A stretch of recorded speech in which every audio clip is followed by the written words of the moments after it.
Assalamualaikum warahmatullahi wabarakatuh. Waalaikumsalam warahmatullahi wabarakatuh. Bismillah, alhamdulillah. Cepatkan. Alhamdulillahilladzi hadana li hada wa ma kunna linahtadiya laula an Oh, langit. asyhadu an la ilaha illallah wahdahu la syarika lah wa asyhadu anna Muhammadan abduhu wa rasuluhu la nabiyya ba'dah. Qala Allah ta'ala fil Qur'an a'udzu billahi minasyaitonir rajim bismillahirrahmanir rahim fas'alu ahla dzikri in kuntum la ta'lamun. Wa qala Rasulullah sallallahu alaihi wasallam fi hadis syarif innamal ilmu bitta'allum. Al hadis Allahumma rabbi shalli wa yassir amri wa hlul 'uqdatam min lisani yafqahu qawli.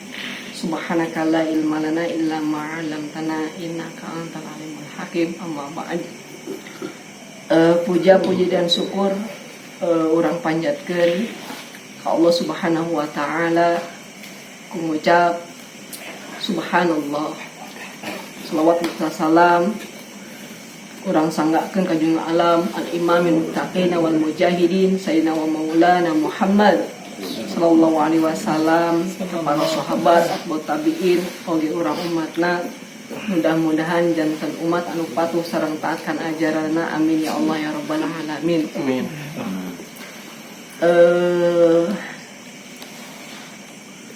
Para hadirin sadayana, para guru-guru sadayana, oge rencangan sadayana, alhamdulillah dina kesempatan ieu urang tiasa ngumpulung dina haflah al mubarakah dina rangka at-tawassaw bil haqqi wa at-tawassaw bis sabr. Mudah-mudahan urang senantiasa aya dina silih asah silih asuh dina kasayan, amin ya Allah ya rabbal alamin. Ayyuhal mustami'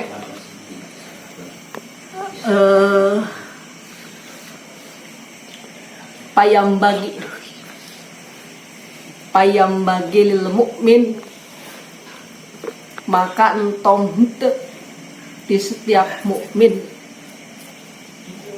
basiruddini, perspektif nanti kudu agama, rasihuna minal ilmil yakin, kemudian anu kaluar tina ilmu anu yakin,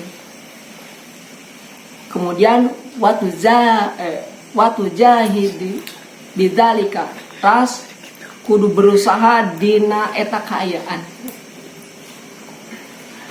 Maka lamun di emutannya urang teh pan ngumpulna ieu fil haflah al mubarakah teh dina larangka supaya jejegna pikiran urang. Imam Jainuddin dina bukuna anu berjudul Al-Irsyad ila tariqo irsyad munyakeun ari muslim ketika mengucapkan kalimat asyhadu alla ilaha illallah eta teh iqraron litauhidihi wa iqraron liwahdaniyatihi. Jadi ketika muslim mengucapkan ikrar kalimat syahadat asyhadu alla ilaha illallah eta teh ngikrarkeun ngucapkeun ulang kana ketauhid kana kawahdaniatan Allah. Imam Ibrahim al-Bajuri dina kitab Tijan Darori muningakeun ari sifatna itu wahdaniyat, ari wahdaniyat ay fitna wahdaniyat fil dzati, wahdaniyat fis sifati, wahdaniyat fil af'al. Terus mengucapkan wa asyhadu anna Muhammadar Rasulullah eta teh li'tirofin bilinubuwatihi. Ari ngucapkeun wa asyhadu anna Muhammadar Rasulullah eta teh narima kana kanabian nabi. Maka ketika seorang muslim ngucapkeun dua kalimat eta teula ora teh hiji dina hatena kagamar Allah teh wahdaniyah fi sifati wa fi dzati wa fil af'ali. Kemudian ketika diucapkan di kalimat wa asyhadu anna Muhammadar Rasulullah nampi kana bian nabi kana ajaran nabi sadayana. Maka ketika seorang muslim hayang mempelajari karakteristik nabi, cara mengucap nabi, maka harus banyak literatur untuk memahami kata nabi. Nah, karena tadi nabi itu manusia anu ucapan nanti hiji oge mati tuh. Makanya butuh paradigma, butuh keilmuan, butuh literatur kanggo menangkap kata-kata di nabi. Allah Subhanahu wa taala nyarisna Al-Qur'an, wa mayantiku anil hawa in huwa illa wahyu yuha. Wa ma jeung henteu sakati-pati, wa mayantiku sareng henteu anu diucapkeun ku nabi, hawa eta kaluar tina hawa nafsuna. Wa mayantiku anil hawa in huwa illa wahyu, terkecuali eta anu kaluar ti Kangjeng Rasul teh wahyu. Makanya ketika seorang muslim, seorang mukmin pi aina makan dimanapun aina pikul zamanin dan setiap zaman lamun hoyong mengenal Islam, mengetahui keislaman, maka harus mempelajari sabda ucapan Nabi seperti apa. Maka pantas dina Islam belajar tolabul ilmu teh wajib. Kenapa? Karena untuk supaya mengetahui naon anu diucapkan Kangjeng Rasul. Karena apa yang diucapkan oleh Rasul itu teh balen sekupu eta teh sarua jeung Quran gitu. Kenapa? Karena Rasulullah SAW sebagai penjelas Al-Quran. Sementara Al-Quran kita tahu Ibnu Abbas mengatakan Al-Quran itu turun di bulan Ramadan.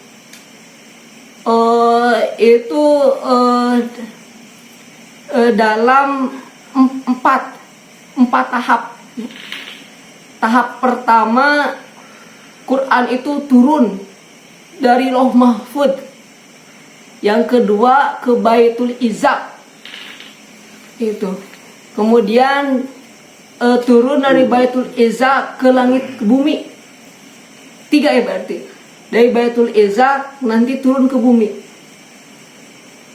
Dengan berangsur-angsur. Kenapa katanya berangsur-angsur? Tadi supaya mempelajari Islam bisa dipahami.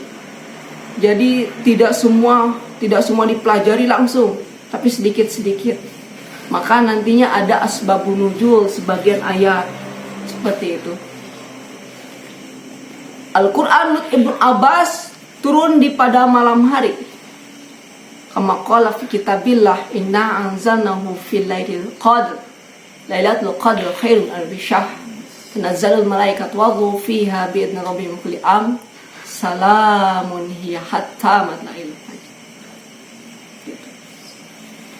Kemudian diturunkan kepada Nabi berangsur-angsur.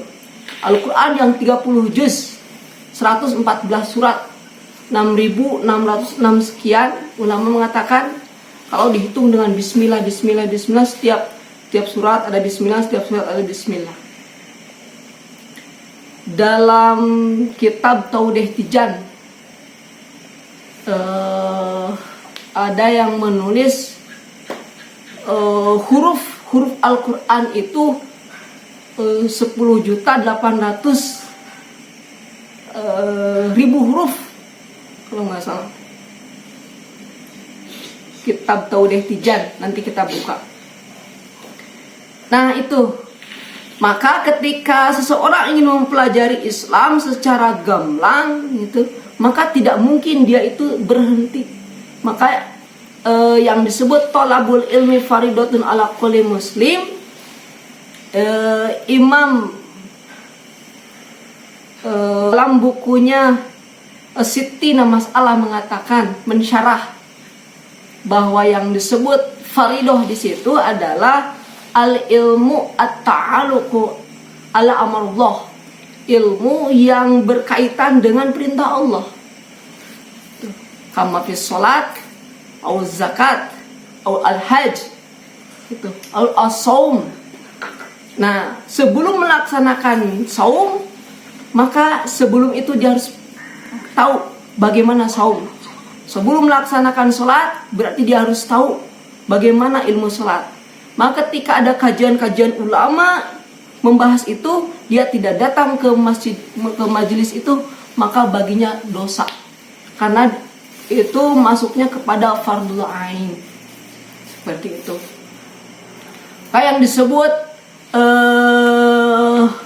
ilmu faraid fil Islam tadul al wajib, tadul amal wajib. Yang disebut ilmu yang faraid dalam Islam yang menunjukkan kepada perintah-perintah Allah yang wajib. Di luar itu nanti ulama membagi, hukumnya jatuh kepada fardhu kifayah. Seperti itu.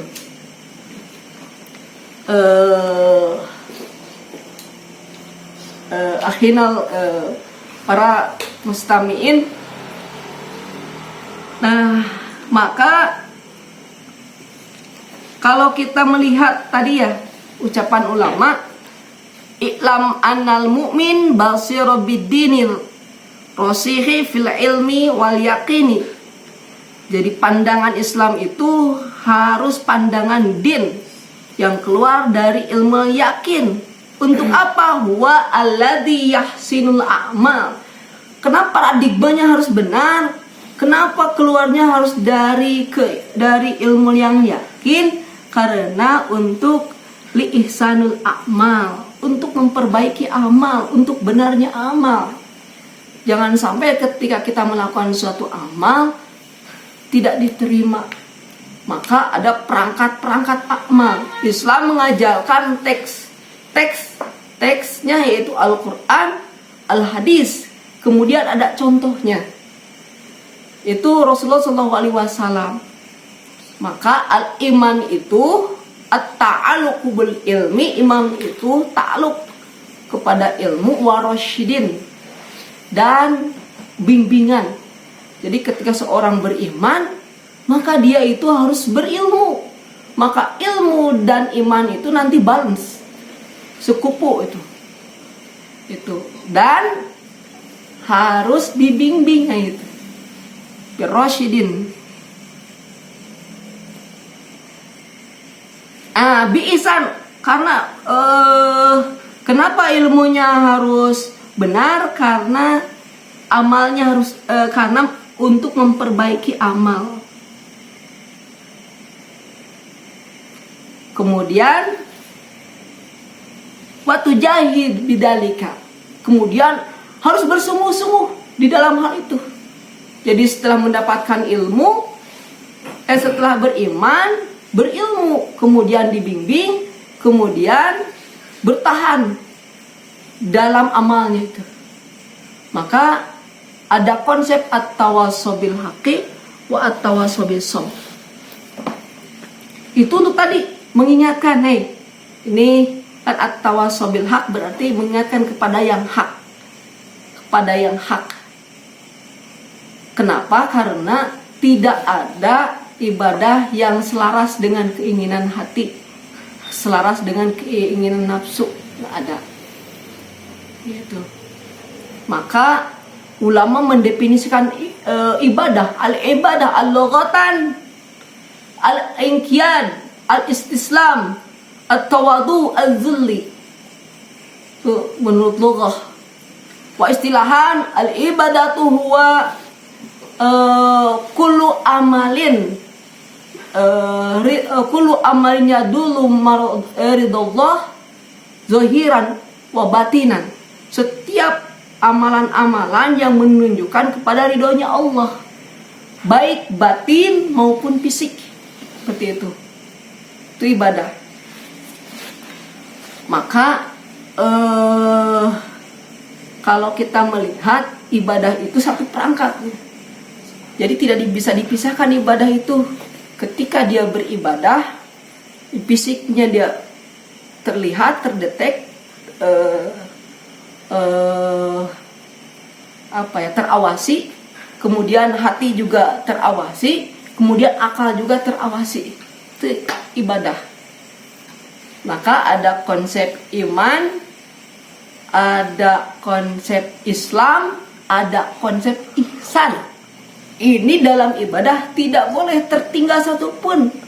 Oleh karena itu ditutup dengan ihsan. Ihsan itu konsep dalam Islam.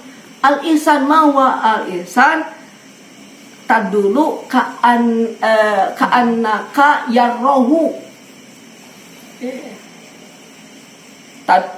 Seperti engkau melihat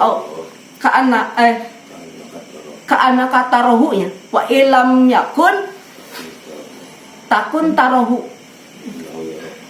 inahu yarohuka. Jadi konsep kalau engkau sedang beribadah tidak melihat Allah, tidak bisa, maka ini harga mati.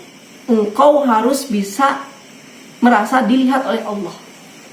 Jadi itu tidak bisa dipisahkan. Yang pertama yang hebat nih, kamu melihat Allah. Oh, ini udah ajaib, Allah udah ada, terlihat oleh saya. Yang kedua, kalau tidak bisa itu, maka pastikan kamu merasa dilihat oleh Allah. Oleh karena itu, ketika kan kita merasa dilihat oleh Allah, bukan hanya fisik. Fisik boleh dilihat oleh manusia. Nah, ini Allah nih yang melihat. Allah itu melihatnya tembus ke fisik, tembus ke batin, tembus ke akal, seperti itu. Ada hadis ya.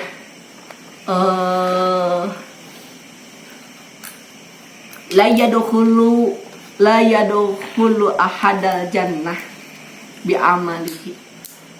Tidak akan masuk surga dengan amalnya. Ini hadis ini pernah dibacakan oleh Abah ketika pembahasan apa nih di atas. Ini hadisnya. Qalu, sahabat bertanya, walau anta ya Rasulullah. Qalu wala ana. Ya, saya juga sama.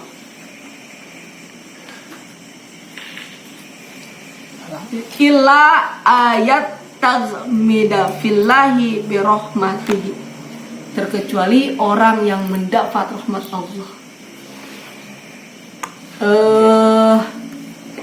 Dalam hadis lain, la yadkhuluna jannah bikasratis sholat wabisyami. Tidak akan masuk surga dengan banyaknya sholat dan puasa. Walakin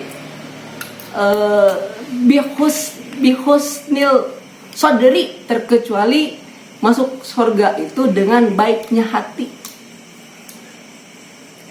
Kemudian disambung lagi dengan hadis Ar-Rahman, Ar-Rahmanu yarhamullah. Orang yang mengasihi maka akan dikasihi oleh Allah. Maka kita suka menyebutnya nurani. Saya pernah membaca di WA nurani. Nurani dalam konsep Islam tidak bisa dipisahkan dengan keyakinan, dengan iman, dengan ilmu, karena dia akan berkaitan. Semakin kuatnya pendekatan kepada Allah, kebaikan-kebaikan, maka nuraninya akan tertanam. Hati nuraninya akan tertanam. Tapi semakin kejahatannya banyak, itu maka nuraninya akan hilang, akan berkurang, bisa jadi hilang. Man la yarham la yarhamullah. orang yang tidak mengasihi maka tidak akan dikasihi oleh Allah.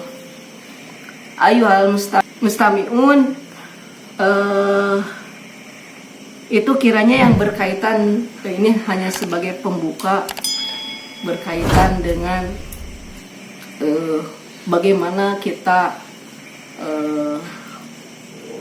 memandang sesuatu berkaitan dengan amal. Amal itu tidak bisa hanya dilihat fisik saja, dia itu harus berkaitan. Fisiknya iya beramal, kemudian rohnya juga ikut, kemudian akalnya ketika mengisbat ilmu harus benar, seperti itu. Kemudian Allah mengingatkan kepada kita bahwa sebenarnya kita tidak akan masuk surga dengan amal, terkecuali masuk surga dengan rahmat Allah. Seperti itu. Oleh karena itu, tapi bukan berarti orang yang masuk tapi bukan berarti orang yang sholat itu sia-sia di hadapan Allah, orang yang saum sia-sia di hadapan Allah, tapi menunjukkan bahwa betapa kita harus hati-hatinya, betapa kita harus hati-hati. Kalaulah tidak ada pertolongan Allah, kalaulah tidak ada bantuan Allah, maka kita tidak akan bisa beribadah kepada Allah.